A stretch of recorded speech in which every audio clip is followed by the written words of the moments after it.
Hey everybody, welcome back to day 2, Breakfast with Bob from the Challenge Championship. My name is Bob Babbitt, brought to you by Master Spas, HOKA Fly Human Fly, deboer wetsuits, the Outrigger Kona Resort and Spa, and of course, our Challenged Athletes Foundation. Our next guest, Alanis Siffert, joins us. And from Switzerland, only 23 years old? Yes, that's 23 years old. And your season last year was really unbelievable. I'm looking at this.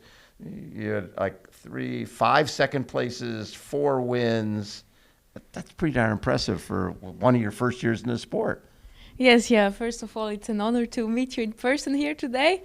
And yeah, that's right. I'm not very long in the triathlon sports. I just started in 2021 in the summer and did my first pro race in September 2022. Yes. So it's just been a few years, and last year was just an incredible season. I could not have hoped for better. Yeah, so it just was mind-blowing. So when did you connect with Brett Sutton? Yeah, it was actually, I don't want to say by accident, but our path just crossed. Meant to be. Yeah, it was meant to be. I just stopped my swimming career. I wanted to do triathlon, but I didn't really know like where and how. Yes. And I went to St. Moritz in a training camp, and then he was there with his squad, Nicola and Max, training for the Tokyo Olympics, and I was swimming at the same time. And then he just asked me if I wanted to join their pro squad, and I straight away said yes, of course, and that's how I started triathlon, and I started training with him. That is wild. So 2022, you get 7th at Challenge San Remo, 14th at Challenge Plagera, and 2023, Laguna Phuket 5th. You're 70.3 Switzerland, which must have been awesome, getting 8th there in front of home crowds. Yeah, it was really cool. It was actually the one race I could race with Daniela Reef. You raced with Daniela there? Yeah, that was really cool. So I could come in front of the water with like a 1 minute gap, and then like on the bike, she just passed me. But it was really cool just to get to race her once, That's so cool. Well, think about it. Nicola Spirig, Daniela Reef, yourself, all connected. The heritage of Switzerland, and Natasha Bodman back there. And then Brett Sutton has done such a great job with both Nicola and with Danielle, and obviously with you as well. What has he brought to the table for you? Yeah, I think I started the sport of triathlon, like he said, like as a blank page. Yes. So I had no idea about anything, and I just trust him because I knew like it worked for Nicola, it worked for Daniela. So whatever he told me to do in the training, I just did it. And I think this trust relationship and how we work together just worked. And I'm just improving like really fast and enjoying the sport. Yeah.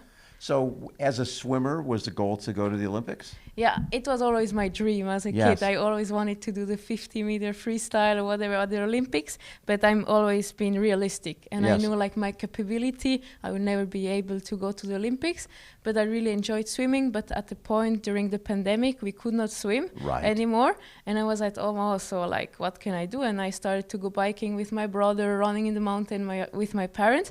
And I just fell in love being outside in the nature, enjoying just like, being on my bike or running through the forest. And then I just said, hey, I cannot swim anymore like 25 hours in the pool. Looking at a black line. Yeah, exactly. And that's when I decided, hey, I always said I want to have fun, enjoy it. And that's how I said, hey, I'm going to try triathlon. Why not? So yeah, here I am. I remember the first time we interviewed Daniela Reef. We were in Kona, and we're at this restaurant called Hugo's we do our show from, and we're right on Ali'i Drive where the marathon is. And Daniela had come from the 70.3 Worlds and came over, and it was a Wednesday of race week. Most people would have gotten in 10 days, so she came in on Wednesday of race week. And so, do we run here? You run there. And that was before she had done her first ever and gotten second and led for a big chunk of the day and changed the sport. So, So now you guys, I think Sutton trains in China? Yes, Is that where you've been training? Yeah, so I've been since January based in China. We have a good training camp in altitude, and there I'm also with Julie Deron, Max Tudor, and it's really fantastic. Olympic silver medalist. So you hang out with good company. Yes, I think that's also why I've been able to improve that much. Because Brett always told me just copy them, follow them. Just do what they do. When you just train with such good athletes, it really helps. First of all, it shows you what it takes to be at that level, like the dedication, the resilience, everything, and then also it just shows you the level. Yeah. And so if you see this every day and train with them, I think it really helps me, yes. So it seems like everything clicked for you last year, right? Where all of a sudden, Challenge Taiwan second, 70.3 Switzerland second, Challenge of Ashleigh second. Behind Julie, both. Behind Julie. Were all three of those behind Julie? No, two of them. Two of them were behind Julie. That's funny. Who goes on to win the Olympic silver medal? Op de Wes, you win. Yeah, now, it was my first throw-in. It was really mind-blowing. I really loved the race. Like Brett said, it's a really tough race. Go do it. I know this place. Yes. Because he sent a lot of athletes in the years. Yeah. And yeah, I just enjoy it because it's such a tough course. With brutal. You just finish the bike with these 21 turns up the Alpe d'Huez, and yeah, I really discovered that it was a race for me. Now, is the run really hilly too? Yes. It's of course it is. It's brutal. And at like altitude. and it's cold. The water's cold too, right? Yeah. So no, it was really a tough race, but I enjoyed it. That is so cool. And then you won what? How do you pronounce that? Gerardmer? Yeah, Gerardmer. I think that was XL, also one of the highlights because they're the French, the crowd is just crazy, right? Crazy. And I raced the previous year, and this year Ashleigh Gentle was also on the start, so I didn't really know what to expect. But it was also a really hilly course, and I could have a big gap on the bike, and managed to win the race. But I would never have expected. So yeah, it was just mind blowing. Well, and then second at Challenge Almere, but. Look at those, the 51-minute swim, 4:36 bike, 2:57. You're so consistent across the board, so solid. I love that. And so, as somebody who had a swimming background, did you run a lot when you were younger, or is this all sort of new? No, so I've never run.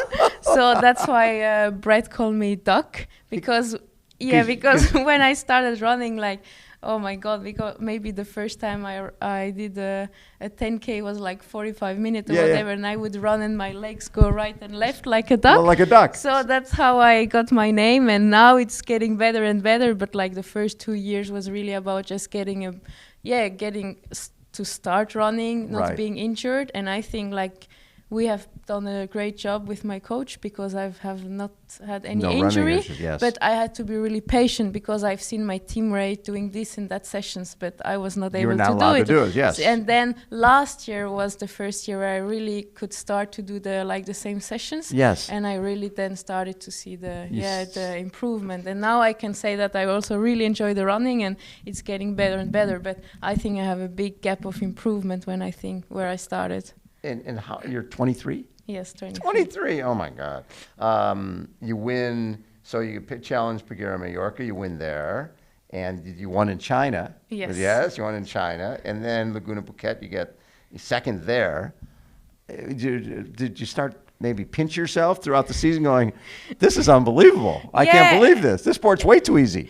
I could not really believe it. And then going into the next race again, I didn't want it to like higher my expectation too much. I just went into the race with the same mindset, just give your best, enjoy it, and then every time the outcome was even better and better, so it was like wow. So yeah, I'll see this season, because I mean last season was just exceptional. Yes. And I guess, but I also like was aware of it and really enjoyed it, and so that's so cool. And then this year, Ironman New Zealand. That was the first, So it was, I think, the toughest race I've ever done, and also a really big lesson. I was ready. I was like in really good shape. And then out on the bike at 80K, I got like a pain in my knee, like a knife stabbed in my knee, and like out of nowhere, and it was just so horrible, and I could not push anymore. I just wanted to stop because it was like a nightmare. But then I just kept going, but I still had 100K to go. So I lost. Oh my God, you're 100K. So I lost like a lot of time, but I managed to like keep myself in the moment and right to the transition, and there I just in tears and just wanted to stop. But I was like, hey, I just did like 100K. So why stop now? If I have to walk the marathon, we'll walk, because look at all these age groupers.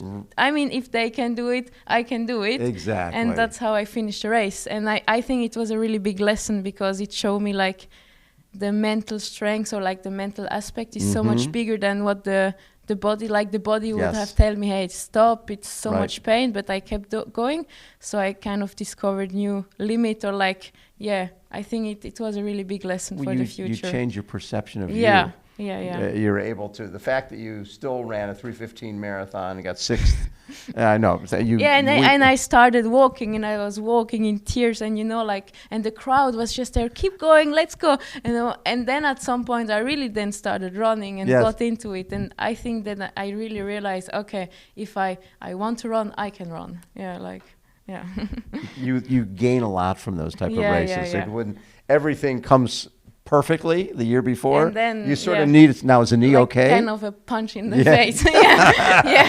Welcome to the real sport. But is the knee okay now? And then a week. No problem later. It was really strange. So actually, it's good. It disappeared after a week. It went away. I just kept it easy for 1 or 2 weeks, and then built into it slowly, and then was actually fine. So And then you win Challenge Taiwan. Yes. So that's you're like, okay, I'm back. I'm back. I'm back. Training in China. Is it a good place to train? Oh yeah, it's just magnificent. You Really? You cannot imagine the sports facility. We're swimming there is 50-meter pool next to it. There is the 25-meter pool, like a hot and cold pool. The track. Oh my God! And then we've got it's like being in a sport complex. Yes. So we have breakfast, dinner, and lunch. We don't have to cook anything. The food is amazing. I love Asian food, and also I really like to discover new place and a new culture. So I'm really enjoying myself there. And we have such a great team. So it's been really good training. And now do you go back to China to train after this? No, so I spent November and then came back for Christmas at home, and then January was again in China until just 2 days ago. So I've been already almost 6 months, and now I'm gonna spend the summer in at home, Switzerland and Europe, and raced also in Europe. Well, and it's interesting. So with the amount of swimming, how many years did you swim at a high level? I started like baby swimmer, and I just loved being in the water and just kept going. But you've probably had more success doing this. Oh yeah, way more than all the years of swimming. But you know what, when I lost this passion for, I loved swimming, but when I lost this passion for the swimming sport, I was like, but all these years I've practiced every day and it's for nothing. And then when I did triathlon, I was like, that was not for nothing. And now I'm really grateful for that, because I know swimming, you cannot pick it up like that. You need to have the feel for the water. And then and I can be I can now really build from what I had in the swim, and even get better now. And swimming in China is already, for me, it's a big advantage, because all the Chinese athletes, they're really great swimmer. They also all come from a swimming background. So I'm even in the slowest lane there to You're train. in the slowest lane. Yeah. So even there, it challenged me every day in the swim, and it really helps me. So it's really cool. It's funny, because I think early on for a lot of our top pros, they were swimmers, but genetically they were never going to be great. Right? There was a certain level. But what's great about this sport is it rewards your hard work and dedication, and it's not just about genetics. It's like if you train hard and swim, bike, and run, you're going to get better. Yeah, and also I think just the mental aspect of the sport in swimming, I was doing 200, 400 freestyle. It's just 4 minutes. And I think to have this 4-hour race, 8-hour race, just to have this mental aspect where you really have to dig deep and find the strength within yourself, I really enjoy this. Now, were you a freestyler primarily? Yes, freestyle, yeah. Just no backstroke or anything. No, just a little bit. That's very cool. And so after you do this race, do you have some other Ironmans planned, or other Challenge Roth or anything like that? So you're doing Challenge Roth? Yes, I'm doing Challenge Roth. We will be there. Yes. You'll be great at Challenge Roth. That's a good course for you. I was thinking of it last year, and this year I said it's going to be my big goal, because I've heard so many great things about this race. The atmosphere, and it's the best. It is the best. So I'm really looking forward to it. And then one other race is Embrunman. Yes. So that's after doing what you did at Alpe d'Huez. You're going to love Embrunman. Because last year I did Alpe d'Huez and Gerardmer. So the goal this year would be to do all three. Alpe d'Huez, Embrunman, and Gerardmer, all the... Are you doing Alpe d'Huez again? No. Yes. Oh, you're doing Alpe d'Huez preparation. You're defending champion. You got to go back. You have to go back. Yes. That is wonderful. Yeah. Alanis, what a treat to get to meet you and get to chat with you. My pleasure. It is really going to be fun watching you race out there on Sunday. Now, cold water doesn't bother you? No, I think I love tough conditions. You love everything. Yeah. Cold water, altitude, climbing. It's no problem. No problem. It's all wind. Good. Wind is good too. You're from Switzerland. You can handle all of it. Now, have you chatted much with Nicola and with Daniela about the sport? So I've never really trained with them because when I came into it, Nicola just ended her career. But I've, of course, I've got to like talk to them, and I think it's really like impressive. Or like for me, we were there at the training, and Brett would just handle me, the first timer triathlon, and the Olympic silver medalist or world champion next to me the same, and just to be able to see them in the pool or doing their training, and I've seen actually like how you have to train, like the mentality, and being able to like also even when I had a question about something, I was able to ask them, and like it's just so these insightful. It's just I've been really grateful to be able to have them. That's very cool. That is so cool. Congratulations on everything you've done so far, and I can't wait to see what you do next. This is gonna be a fun season for you. Yes, I'm looking forward to it. Alanis Siffert has been our guest. Again, Breakfast with Bob Challenge Championship. Hold on, everybody. We will be right back.